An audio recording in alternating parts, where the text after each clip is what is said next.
Salut YouTube, j'espère que vous allez bien, je vous souhaite la bienvenue dans une toute nouvelle vidéo. Et aujourd'hui j'ai envie de vous parler d'un réel déclic que j'ai eu dans mon activité de photographe et vidéaste qui a complètement switché en fait ma situation actuelle. Ce déclic je l'ai eu environ il y a 1 an et demi je dirais, donc ça fait 3 ans que je suis lancé en tant que pro et ça a été tout simplement sur un événement, en fait une presta où j'étais en train de shooter pour un entrepreneur, un client à moi, et ce jour-là ça a littéralement débloqué mes ventes et ma situation. Et je vais pas faire durer le suspense en réalité plus longtemps. Ça a été tout simplement de vraiment me concentrer pour fonder une réelle DA et surtout un réel branding en fait. Alors je sais que le terme branding il est un peu utilisé à tout va, donc j'ai envie de mettre de la nuance là-dedans. En fait à l'époque j'avais un compte Insta, je postais mes productions, j'avais un portfolio, j'avais déjà un petit réseau et je générais environ 2000 € de CA mensuel. Donc à l'époque c'était déjà cool, ça me permettait de vivre de mon activité, mais j'avais vraiment comme inspiration d'aller chercher plus de chiffres avec ce que je faisais, de vraiment pouvoir développer ça plus loin, de manière plus poussée. Et je savais que via par exemple des vidéastes que j'avais dans mon entourage ou quoi que ce soit, que c'était largement possible d'aller chercher du chiffre avec ce genre d'activité là. Je savais que c'était possible, mais je comprenais pas pourquoi j'étais réellement plafonné. Et je vous cache pas que c'est forcément quelque chose qui était un petit peu frustrant parce que j'avais envie d'aller chercher plus, je savais que j'avais la capacité d'aller chercher plus via les connaissances de vidéastes que j'avais, etc. Mais malheureusement, j'étais bridé par une chose inconnue. Et ce qui est assez fou, c'est que du coup un jour je suis allé sur cet événement là pour shooter et j'ai pu participer au mastermind de l'événement. C'était un regroupement d'entrepreneurs, etc. Et en fait le fait de participer à ce mastermind ça a été un déclic assez fou parce que du coup les personnes présentes sur place ont pu review un petit peu entre guillemets mon compte, mon activité, j'ai pu leur apporter du détail, etc. Et ils ont été 100% sincères dans leur feedback avec moi et ça j'ai énormément apprécié. Et ce qui en est ressorti, je vous fais le roulement de tambour, mais c'est que en gros je n'avais pas de branding propre à moi. En fait j'étais un vidéaste comme on pouvait en trouver partout. Et le problème de ça c'est que forcément les gens n'avaient pas spécialement d'intérêt à faire appel à moi plus que ça. Jusqu'à présent, toutes les prestations que j'avais, c'était pas du tout de la prospection, que ce soit à froid ou même du setting, ce genre de choses. Et tout simplement, j'arrivais pas du tout à me démarquer de cette manière-là, au-delà du fait, je vous l'accorde, que j'avais pas une très bonne stratégie, mais c'était surtout dû au fait que en fait j'étais un vidéaste lambda et forcément les gens qui me faisaient confiance c'est des gens qui me connaissaient, c'est des gens où j'avais un bon réseau, une bonne affinité avec eux, des gens qui me recommandaient et du coup forcément naturellement ces derniers me faisaient confiance et pour le coup la prestation délivrée derrière correspondait aux attentes. Donc tout ça pour dire que en fait le jour où j'ai réalisé ça réellement, c'est là que tout a commencé à changer. J'ai complètement restructuré ma DA de fond en comble, de A à Z. Ça s'est passé par beaucoup de choses. Ça a été notamment au niveau juste de ce que je montrais déjà sur les réseaux, montrer plus de moi, montrer plus de ma personne, de ma personnalité, montrer aussi tout simplement tout ce que je faisais à côté. Et typiquement j'étais vidéaste sportif, je ne montrais même pas que je m'entraînais en parallèle de tout ça. Donc déjà ça c'était le premier gros aspect. Après montrer plus de backstage, parce que c'est bien beau de montrer ses prods, de montrer son portfolio, mais ça ne suffisait pas.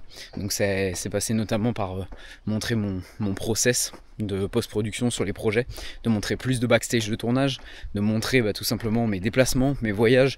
Ça a été de vraiment retranscrire en fait ma personne réellement dans mon contenu. Prendre plus au sérieux la création de contenu, prendre plus au sérieux les stories, montrer plus de social proof aussi, donc de résultats clients. Ça c'est souvent quelque chose qu'on oublie énormément mais qui est très important. Montrer un maximum de résultats clients et de social proof sur ces réseaux, notamment Instagram, ça peut être très puissant. Et à partir de là, la situation a commencé un petit peu à se débloquer et j'ai commencé à avoir mes premiers clients, mais qui venaient en fait d'eux-mêmes à moi. Je n'étais plus obligé d'aller les chercher. Et en fait, pourquoi est-ce que ces clients ils venaient à moi? C'était pour une raison très simple. C'est tout simplement parce que je n'avais pas à le forcer. Naturellement, via mon branding, c'est quelque chose qui attirait ces personnes-là. Qui attirait du fait que ils n'étaient pas juste là pour la qualité de mes productions. Bien sûr, ils étaient là pour ça. Mais pas que. Ils étaient surtout là pour, Noah, le vidéaste qui est sportif, qui s'entraîne, qui a ce lifestyle, etc., qui a cette patte graphique spécifique dans sa DA que j'aime beaucoup. Et du coup, pour mon projet, c'est exactement la personne à qui j'ai envie de faire appel parce qu'elle correspond typiquement à la vibe que j'ai envie de retranscrire. Donc ça a été un réel déclic. Ça, plus bien sûr, montrer plus de social proof, tout simplement parce que les gens qui ne vous connaissent pas, donc les prospects froids, qui vont rentrer entre guillemets dans votre système d'acquisition sur vos réseaux en tant que photographe et vidéaste, le jour où vous allez vouloir les prospecter, donc les CT à chaud, vous serez bien content d'avoir entre guillemets des résultats à montrer, des feedbacks complets.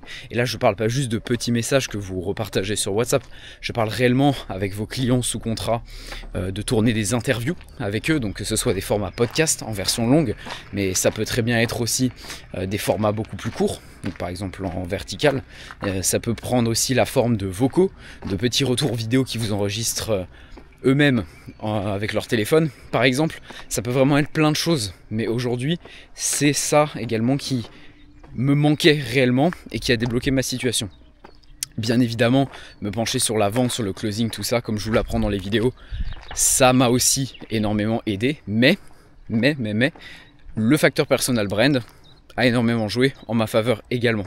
Et je vous recommande très fortement après cette vidéo de le prendre vraiment plus au sérieux et de vous faire un mood board, de vraiment planifier une stratégie de contenu complète, d'être présent en organique sur vos réseaux.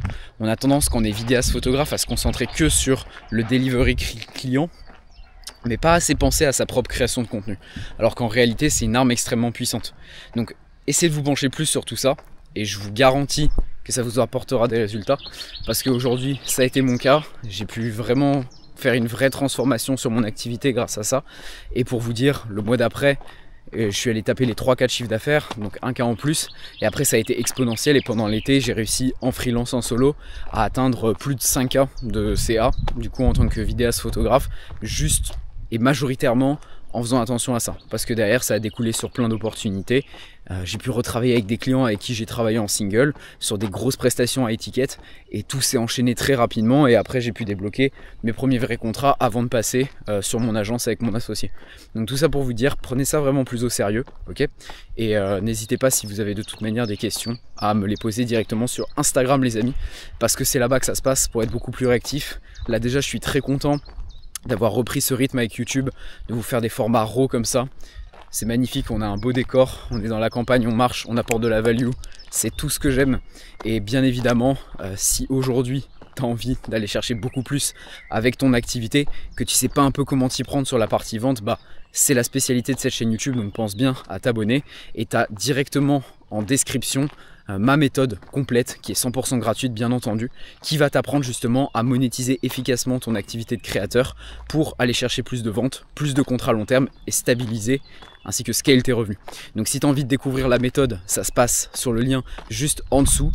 Bien évidemment, c'est que du plus, donc je t'invite naturellement à aller la voir, à aller t'inscrire. C'est une sorte de petite masterclass, une mini formation vidéo, tu l'appelles comme tu veux, mais c'est ma méthode que j'ai créée il n'y a pas très longtemps et j'ai déjà eu plus d'une centaine de personnes qui sont inscrites dessus, qui m'ont fait des super retours, donc je t'invite à aller la voir.